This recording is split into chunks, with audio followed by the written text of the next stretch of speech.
বাজার থেকে এনেছে পুদিনা পাতা। তো আমাদের গ্রামে গঞ্জে তো পুদিনা পাতা দেখাই যায় না।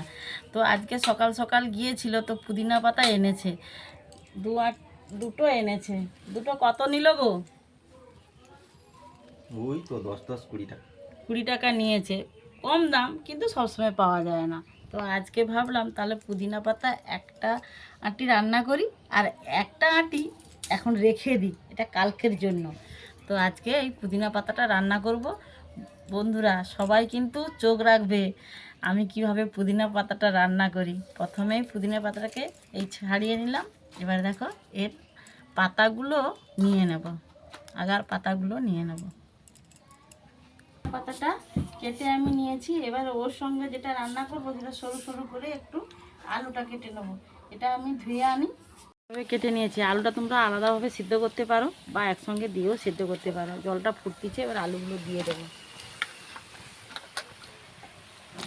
দেখো পুদিনা পাতাটা যে ধুয়ে নিয়ে এসেছিলাম, আলুটা সেদ্ধ হতে হতে পুদিনা পাতাটা আমি পেস্ট করে নিই। এই জন্য বাটিতে আগে পুদিনা পাতাটা নিয়ে নিচ্ছি। দেখো পেস্ট করার জন্য আমি 3টে কাঁচা লঙ্কা নিয়েছি, আর নিচ্ছি এবারে লেবুর রস। কড়াইতে প্রথমে একটু তেল দিয়ে দিলাম, একটু 5 ফোড়ন দিলাম, একটু আর পেঁয়াজটা কুচিয়ে রেখেছি সেটাও দিয়ে দিলাম। সেটা আমি আগে থেকে একটু বেটে রেখেছিলাম, সেটা এর উপরে দিয়ে দিলাম। আর টমেটো একটা কুচিয়ে রেখেছিলাম, সেটাও দিয়ে দিলাম। একটু সবজি পাউডার দিয়ে দিচ্ছি, আমি ধনে পাউডার একটু দিয়ে দিলাম। সিদ্ধ করা আলুটা এর উপরে দিয়ে দিচ্ছি। স্বাদ মতো নুন একটু দিয়ে দিলাম, বলে আর একটু জল দিয়ে দিচ্ছি। এই দেখো পুদিনা পাতা যে পেস্টটা ছিল, এই আলুটার উপরে আমি পেস্টটা দিয়ে দিলাম। বাটি ধোয়া জলটাও দিয়ে দিলাম।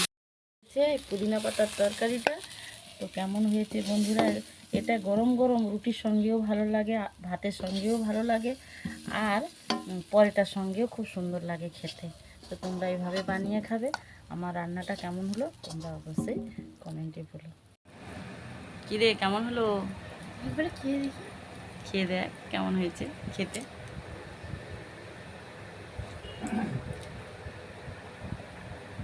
অসাধারণ হয়েছে। খুব সুন্দর, হ্যাঁ তাই? হ্যাঁ সত্যি ভালো হয়েছে? হ্যাঁ, ঠিক আছে, তাহলে বন্ধুদের কিছু বলে দে। অবশ্যই রান্নাটা ট্রাই করো, সত্যি দারুণ হয়েছে।